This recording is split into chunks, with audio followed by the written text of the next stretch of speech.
कुछ कह रही हैं, आपको क्षेत्र सुनवाते में हैं। देश ने प्रगति की है और भारत की ये अभूतपूर्व प्रगति आज दुनिया को आकर्षित करती है। हम सब इस बात पर गौरव की अनुभूति कर सकते हैं कि पिछले 11 वर्षों में प्रधानमंत्री मोदी जी के नेतृत्व में भारत ने तेजी के साथ आज दुनिया की चौथी बड़ी अर्थव्यवस्था के रूप में अपने आप को स्थापित करते हुए दुनिया की सबसे तेज गति से उभरती हुई अर्थव्यवस्था के रूप में आज का हमारा नया भारत है। हम बहुत शीघ्र दुनिया की तीसरी बड़ी अर्थव्यवस्था बनेंगे।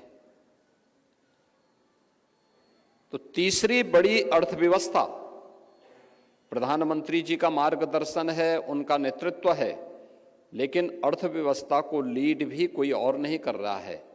देश की वित्त मंत्री श्रीमती निर्मला सीतारमण जी के ही नेतृत्व में भारत इस अर्थव्यवस्था को एक नई गति दे रहा है। स्वाभाविक रूप से आधी आबादी को नजरअंदाज करके समाज स्वावलंबी और आत्मनिर्भर नहीं हो सकता, और इसी को ध्यान में रख करके सरकार ने उत्तर प्रदेश सरकार में आज से 8.5 वर्ष पहले हम लोग जब यहाँ पे सत्ता मिली थी तब के उत्तर प्रदेश के बारे में आप में से किसी से छुपा हुआ नहीं है। और सुरक्षा का वातावरण था, कानून व्यवस्था तार तार थी, दंगे होते थे, न व्यापारी सुरक्षित था, न उद्यमी सुरक्षित था, न बेटी सुरक्षित थी, न बाजार सुरक्षित थे। उन स्थितियों में उत्तर प्रदेश की बागडोर जब हम लोगों के हाथों में आई थी तो हम लोगों ने सुरक्षा को पहली प्राथमिकता दी कि हम पहली महत्वपूर्ण ये है कि जब व्यक्ति ही सुरक्षित नहीं तो पूंजी कैसे सुरक्षित होगी। जब व्यापारी और उद्यमी सुरक्षित नहीं है और बेटी भी सुरक्षित नहीं है और बाजार भी सुरक्षित नहीं है तो हम किस विकास की बात करते हैं। और उस समय हम लोगों ने यहां पे काम करना प्रारंभ किया था। आपने देखा होगा इन 8-8.5 वर्षों में प्रदेश सरकार ने अपराध और अपराधियों के प्रति जीरो टॉलरेंस की नीति के तहत जो कार्य करना प्रारंभ किया, आज उत्तर प्रदेश इस दिशा में एक लंबी छलांग लगाया है।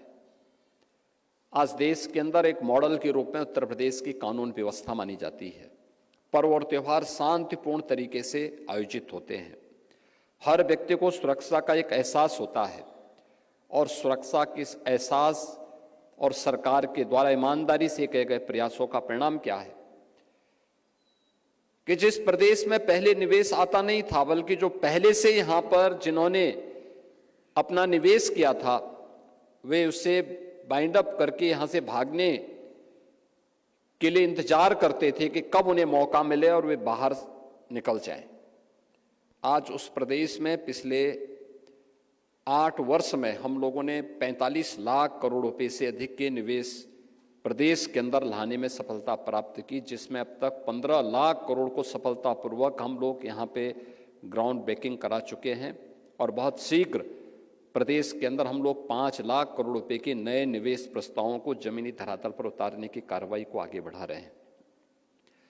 ये निवेश आया तो रोजगार भी बढ़ा, और रोजगार केवल पुरुषों को नहीं बना। यानी वीमेन वर्कफोर्स यूपी के अंदर जब हम लोग आए थे मात्र 12 से 13% था, आज ये संख्या 35 से 36%, यानी 3 गुना बढ़ा है मात्र 8 वर्ष में। हम लोग जब 2017 में आए थे उत्तर प्रदेश पुलिस बल में महिलाओं की संख्या केवल 10,000 थी, और आज वो 10,000 जो रहे होंगे उनमें से कुछ रिटायर भी हुए होंगे। अनुमान करिए क्या स्थिति थी। आज हमारे पास 44,000 महिला पुलिस कार्मिक हैं उत्तर प्रदेश पुलिस में। हमने जो भी भर्ती की ये अनिवार्य रूप से किया कि इनमें 20% महिलाएं भर्ती होनी चाहिए। कुछ सेक्टर ऐसे हैं जिसमें महिलाओं का कार्य बेहतरीन है और मुझे लगता है कि उन्हीं के लिए यह क्षेत्र सौंपा जाना चाहिए, वे बेहतर कर सकती है। जैसे स्कूली शिक्षा, आंगनवाड़ी केंद्रों में आप जाके देखते होंगे, और मैं तो फिक्की फ्लो से कहूंगा, उत्तर प्रदेश के अंदर बेसिक शिक्षा के स्तर को पिछले 8 वर्ष में सुधारने के लिए भरसक प्रयास हुए हैं। ऑपरेशन कायाकल्प, निपुण जैसी योजनाएं प्रदेश के अंदर हर एक स्तर पर प्रारंभ की गई। हर एक बच्चे को स्कूल चलो अभियान के माध्यम से स्कूल से जोड़ने का कार्यक्रम भी किया गया। जन सहभागिता के माध्यम से स्कूलों के कायाकल्प करके उन्हें हर प्रकार की सुविधाओं से आच्छादित करने के भी कार्य हुए। आज उत्तर प्रदेश में बेसिक शिक्षा परिषद के स्कूलों में 1,60,00,000 से अधिक बच्चे वहां अध्ययन कर रहे हैं। इनमें भी बालिकाओं की संख्या ज्यादा है। इन सभी बच्चों को उत्तर प्रदेश सरकार प्रतिवर्ष 2 uniform, bag, books, shoes, socks, sweater, ये सभी उपलब्ध करवाती है। स्कूल जाने के साथ साथ उन स्कूलों के अंदर एक बेहतर माहौल बने पठन पाठन का, ड्रॉप आउट रेट को हम न्यूनतम स्तर पर लेकर के जाएं, इस दिशा में एक बेहतरीन कार्य करने में फिक्की फ्लो योगदान कर सकता है।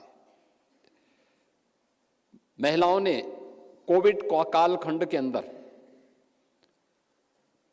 मैं बार बार इस बात का उल्लेख करता हूं, जब पूरी दुनिया पस्त थी और हर व्यक्ति सशंकित था क्या होगा, आप देखते होंगे उस दौरान आंगनबाड़ी, आशा वर्कर और एएनएम, इन 3 जो संगठनों ने प्रदेश के अंदर प्रदेश सरकार के आह्वान पर डोर टू डोर जाकर के एक एक घर की स्क्रीनिंग करने, जो बीमार रहता था उसे एम्बुलेंस बुला करके हॉस्पिटल पहुंचाने या उसके घर तक दवा पहुंचाने का काम किया। परिणाम क्या रहा कि 25 करोड़ की आबादी के राज्य को हम कोविड महामारी से बचाने में सफल हुए। आप सोचिए, आंगनवाड़ी, आशा वर्कर और एएनएम, ये तीनों में 100% केवल महिलाएं काम करती हैं और बेहतरीन प्रदर्शन करके उन्होंने उस समय 25 करोड़ की आबादी को इस महामारी से बचाने में अपना योगदान दिया था। उस दौरान हमारे सामने एक चैलेंज था, क्योंकि फर्स्ट फेज में जब लॉकडाउन प्रारंभ हुआ था, लॉकडाउन के अंदर एक बात सामने आई थी कि उद्योग भी बंद होंगे, सारे काम धंधे बंद हो गए, बड़ी संख्या में प्रवासी कामगार और श्रमिक वापस उत्तर प्रदेश की तरफ और अपने अपने राज्यों की ओर गए। बहुत सारे राज्यों ने अपने कामगार और श्रमिकों को लेने से इनकार कर दिया था, तो हमने उत्तर प्रदेश के अंदर उनकी व्यवस्था उनकी भी की। क्वारंटीन सेंटर बनाने पड़े थे। उस दौरान काम धंधा लगभग बंद सा हो गया था और एक चैलेंज था लोगों के सामने, क्या होगा। प्रधानमंत्री जी ने उस समय उन लोगों को एक रोजगार भत्ता देना प्रारंभ किया था, लेकिन चैलेंज क्या था? चैलेंज ये था कि जिसके खाते में पैसा जाता था वह तुरंत अगले दिन बैंक में लाइन लगा के खड़ा हो जाता था, और कोविड के लिए आवश्यक था कि लोग इकट्ठे न हो, भीड़ एक जगह इकट्ठी न हो। उस समय उत्तर प्रदेश के अंदर हम लोगों ने बैंकिंग कॉरेस्पॉन्डेंट सखी की एक योजना लागू की। हर ग्राम पंचायत में जहां बैंक की सुविधा नहीं या जहां बैंक भी थे, उन बैंकों के लिए जहां बैंक की सुविधा नहीं थी, वहां पर गांव की ही कोई बेटी वीसी सखी के रूप में काम करेगी, उनकी ट्रेनिंग और बैंक प्रत्येक क्रेडिट और डेबिट पे उससे कुछ ना कुछ भुगतान कमीशन के रूप में देगी। आज मुझे बताते हुए प्रसन्नता, उत्तर प्रदेश में लगभग 57,600 ग्राम पंचायतें हैं और प्रत्येक ग्राम पंचायत में हमने एक एक वीसी सखी की तैनाती कर रखी है। और ये वीसी सखी बैंकों का पूरा लेन देन, अगर किसी बुजुर्ग महिला को अपनी पेंशन या कोई पैसा बैंक से निकालना है तो उसकी लेन देन का काम भी वही वीसी सखी करती है। अगर किसी को अपना पैसा जमा कर फसल का पैसा या कहीं से उसके पास नकदी आई उसको बैंक में जमा करना, वीसी सखी उसको जमा करती है। और बदले में कुछ वीसी सखी ऐसी हैं इसमें जिनकी महीने की आमदनी 25,000 से लेकर के 1.25 लाख रुपए महीना कमा रही हैं वे वीसी सखी उत्तर प्रदेश के अंदर।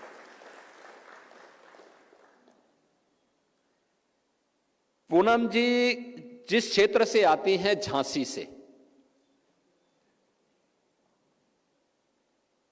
उस झांसी में 2019 में हम लोगों ने एक मिल्क प्रोड्यूसर की स्थापना की थी, वह है बलेनी मिल्क प्रोड्यूसर। एकदम जिन्हें आप कह सकते हैं कि पढ़ी लिखी महिलाएं नहीं थी, बहुत उनमें से जो उस संगठन को आगे बढ़ाती हैं, जो उसको लीड करती हैं, उनकी जो शैक्षिक योग्यता वो 8वीं पास भी नहीं है, लेकिन इतना अच्छा बिजनेस मॉडल उन्होंने दिया है। आज 62,000 से अधिक महिलाएं उनके साथ जुड़ी हैं। और कार्य कैसे होता है, कार्य कैसे होता है, बलेनी मिल्क प्रोड्यूसर उसका एक बेहतरीन उदाहरण है। बलेनी मिल्क प्रोड्यूसर का जो झांसी और बुंदेलखंड का उदाहरण आज हम आगरा में, लखनऊ में, काशी में, गोरखपुर में ये 5 नए मिल्क प्रोड्यूसर स्थापित कर रहे हैं, जिनमें आगरा वाला बहुत अच्छा काम कर रहा है, काशी और गोरखपुर भी काफी तेजी के साथ उसमें प्रगति कर रहा है, जिसमें हजारों की संख्या में महिलाएं जुड़ करके आर्थिक स्वावलंबन के मार्ग के साथ जुड़ रही हैं और साथ साथ वीमेन वर्कफोर्स कुछ कर सकती है ये भी बताने का काम कर रही है। आधी आबादी के सामने जो सबसे बड़ी चुनौती है वह उनके कार्यों को मान्यता देने के बारे में, और जब फिक्की फ्लो जैसे संगठन सामने आएंगे तो हर कोई उसे मान्यता देगा। रेडीमेड गारमेंट्स में बेहतरीन कदम आप उठा सकते हैं। आज आप देख रहे होंगे बांग्लादेश के अंदर जो स्थिति है, ग्लोबल मार्केट में बांग्लादेश की जो उपस्थिति थी वह लगातार उसमें गिरावट है, वहां के बाजार बंदी की कगार पर हैं। रेडीमेड गारमेंट्स में जो उसकी पकड़ थी वह उससे अपने आप को वंचित कर रहा है। उस मार्केट पर भारत अपनी पकड़ बना सकता है। आधी आबादी को हम रेडीमेड गारमेंट्स में फ्लैटेड फैक्ट्री के मॉडल के माध्यम से आगे बढ़ाने में फिक्की फ्लो एक बड़ी भूमिका का निर्वहन कर सकता है। और ग्लोबल मार्केट की जो डिमांड है उसके अनुसार उस प्रकार की डिजाइन, उस प्रकार के रेडीमेड गारमेंट्स हम दुनिया के मार्केट को उपलब्ध करवा करके आधी आबादी की करोड़ों बहनों को उसके साथ जोड़ सकते हैं और उसके माध्यम से उन्हें आर्थिक स्वावलंबन की दिशा में आगे बढ़ा सकते हैं। अभी आपने कहा था एक औद्योगिक पार्क के लिए उत्तर प्रदेश सरकार की पॉलिसी है और मैं चाहूंगा फिक्की फ्लो इसमें आगे आए। हमने प्रदेश के अंदर एक फ्लैश पार्क की स्कीम लागू की है जिसमें प्राइवेट पार्टी को 10 एकड़ से लेकर 50 एकड़ क्षेत्रफल में अपना उद्यम स्थापित करने के लिए गवर्नमेंट पर एकड़ के हिसाब से उन्हें सब्सिडी उपलब्ध करवाती है और अब तक 12 ऐसे फ्लैश पार्क उत्तर प्रदेश के अंदर स्थापित करके सरकार की सब्सिडी का लाभ भी प्राप्त कर चुके हैं। और मैं पूनम जी से कहूंगा कि वह फिक्की फ्लो इस दिशा में आ गए हैं। फ्लैश पार्क की स्कीम के अंतर्गत एमएसएमई की स्कीम है, इस स्कीम का लाभ वह लें और इसके माध्यम से जो प्राइवेट इंडस्ट्रियल पार्क की स्कीम राज्य सरकार की है, इसका लाभ लेकर के नए महिला उद्यमियों को आगे बढ़ाएं। और इसमें भी नए उद्यमियों के लिए भी हमने सीएम युवा के नाम पे एक नई स्कीम निकाली है, जिसमें हम लोग पहले वर्ष में कोई अपना नया उद्यम स्थापित करना चाहता हो तो 5 लाख तक का लोन गारंटी मुक्त और इंटरेस्ट मुक्त उसको उपलब्ध करा रहे हैं। यानी गारंटी भी सरकार देगी और उसका ब्याज भी सरकार उपलब्ध करवा रही है। लगभग 1 लाख उद्यमी अब तक इस स्कीम का लाभ ले चुके हैं। पहले चरण में 5 लाख, दूसरे चरण में 7.5 लाख, तीसरे चरण में 10 लाख रुपए तक का हम लोग उन्हें इस सुविधा का लाभ दे रहे हैं। और हमें इस वर्ष यानी इस वित्तीय वर्ष तक 1,70,000 नए उद्यमियों को इसके साथ जोड़ना है। और मैं चाहूंगा फिक्की फ्लो इस दिशा में आगे बढ़ेगी तो उन्हें इसका लाभ मिलेगा। आज ढेर सारी स्कीम है सरकार की, ढेर सारी स्कीम है जिसमें किसी भी उद्यम में काम करने के लिए हम लोगों ने श्रम कानून में व्यापक रिफॉर्म किए हैं। जैसे पहले था कि महिला केवल एक शिफ्ट में काम करेगी, रात्रि के लिए काम नहीं कर सकती हैं।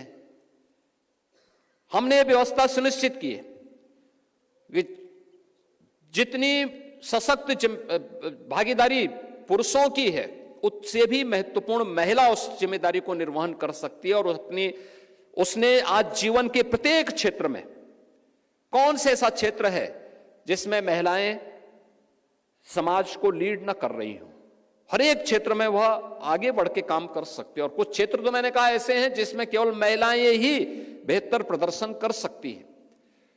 उस क्षेत्र में बेहतर प्रदर्शन करने की दिशा में महिलाओं की भागीदारी को सुनिश्चित करने में फिक्की फ्लो आगे बढ़ सकती है, काम कर सकती है। फ्लैश पार्क की स्कीम में आप आगे आ सकते हैं, रेडीमेड गारमेंट्स के कार्यक्रम को आगे बढ़ा सकते हैं, सीएम युवा के कार्यक्रम को आगे बढ़ाने में बैंकिंग कॉरस्पॉन्डेंट सखी जैसे की तर्ज पर कुछ नए जो वित्तीय समावेशन से जुड़े हुए, फाइनेंशियल इंक्लूजन से जुड़े हुए जो सरकार के कार्यक्रम हैं, इन कार्यक्रमों को आगे बढ़ाने में भी आप अपनी बड़ी भूमिका का निर्वहन कर सकते हैं।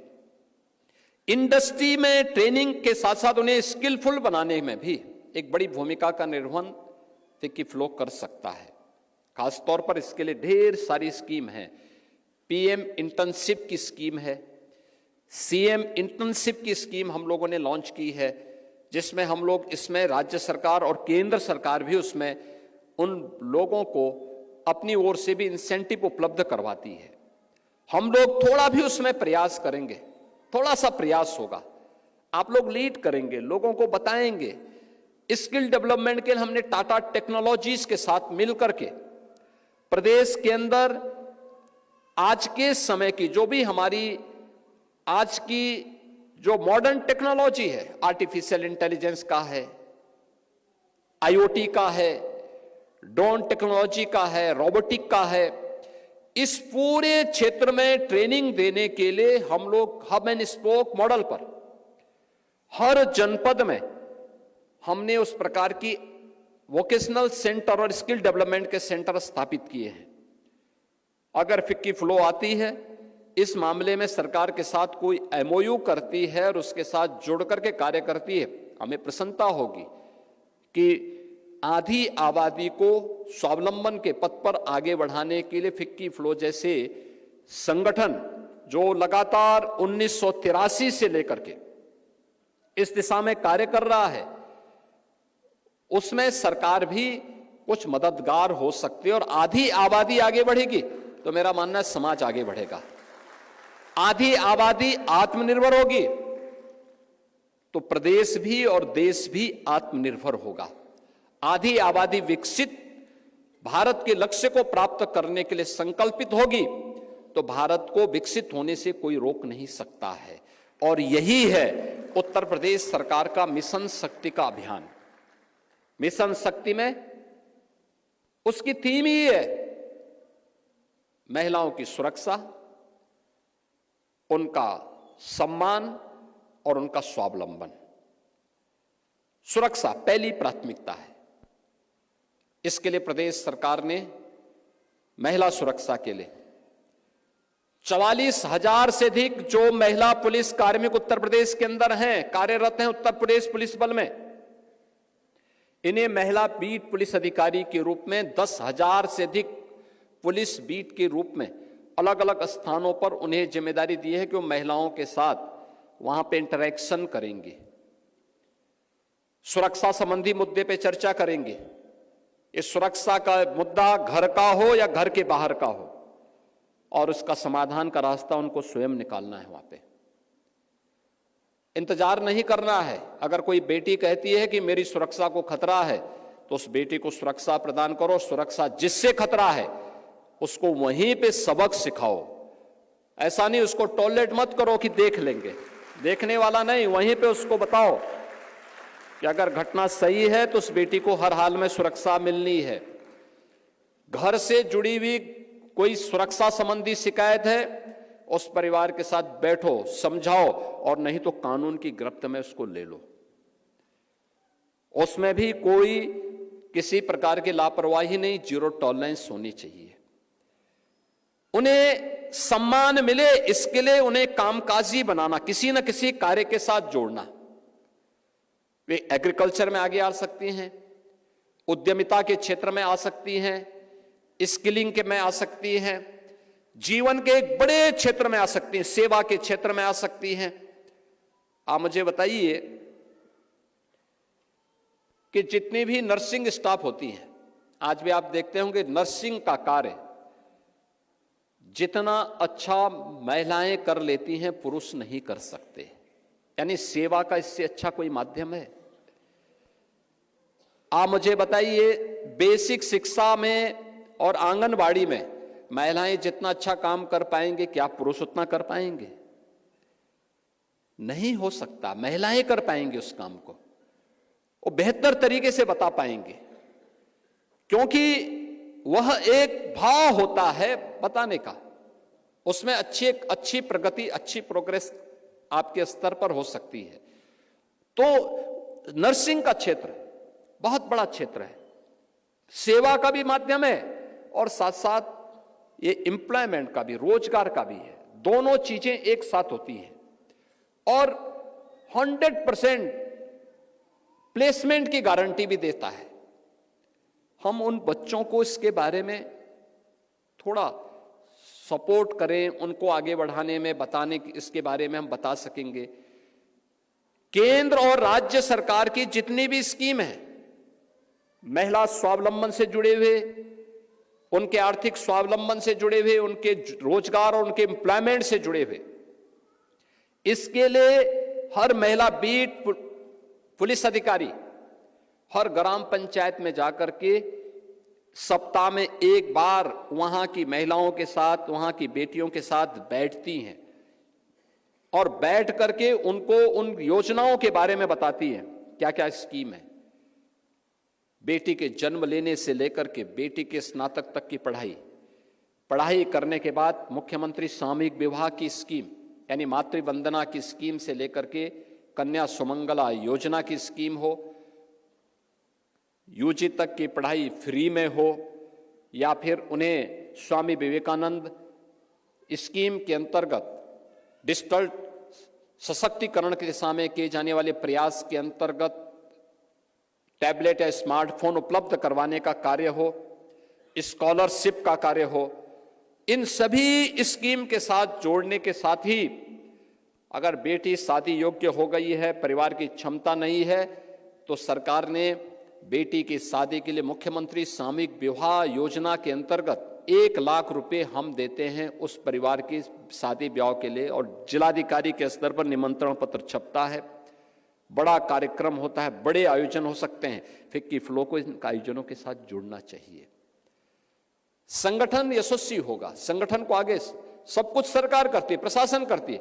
एक और एजेवर का एक ऑर्गेनाइजेशन के रूप में अगर आप उसके साथ जुड़ते हैं, आपका नाम भी होगा, नए लोग आपके साथ जुड़ेंगे। एफपीओज गठित हो रहे हैं, नए नए स्टार्टअप स्थापित हो रहे हैं। आज प्रदेश के अंदर 16,000 से अधिक स्टार्टअप हैं। इनमें बहुत सारी केवल महिलाएं संचालित कर रही हैं। हम भी उनको उनके साथ थोड़ा जोड़ सकें, उनके साथ बातचीत कर सकें, उनको अपने संगठन के साथ जोड़ सकें, तो ये संगठन, मेरा मानना है, अब केवल इसमें 16,000 नहीं, बल्कि पहले चरण में आपको एक लक्ष्य रखना है कि हमें इसको 16 लाख तक पहुंचाना है। और मेरा तो ये मानना है 140 करोड़ की आबादी के भारत में हर महिला को इस अभियान के साथ जोड़ने के साथ अगर आप कार्य करेंगे, उद्यम, हर छोटा बड़ा कार्य अपने आप में एक उद्यम है, जिसमें व्यक्ति अपनी बुद्धि का, अपने विवेक का, अपने श्रम का बेहतर उपयोग कर रहा है, वह हर उद्यम है। उस दिशा में थोड़ा बहुत प्रयास अगर कर सकते हैं तो होना चाहिए। मैं फिक्की फ्लो को इस पूरे अभियान के लिए हृदय से धन्यवाद देता हूं और उत्तर प्रदेश सरकार आपके इस पूरे अभियान में हर प्रकार का सहयोग करेगा। आपने अपने 3 दिवसीय इंटर स्टेट मीट के लिए उत्तर प्रदेश को चुना। मैं इसके लिए फिक्की फ्लो के national president, national vice president और उनके सभी अन्य चैप्टर्स को और उनके एक्स जितने भी उनके प्रेसिडेंट थे और अन्य पदाधिकारी थे, इन सब का हृदय से एक बार अभिनंदन करता हूं। आप सबके इस आयोजन के लिए धन्यवाद देते हुए अपनी वाणी को विराम देता हूं। धन्यवाद। जय हिंद।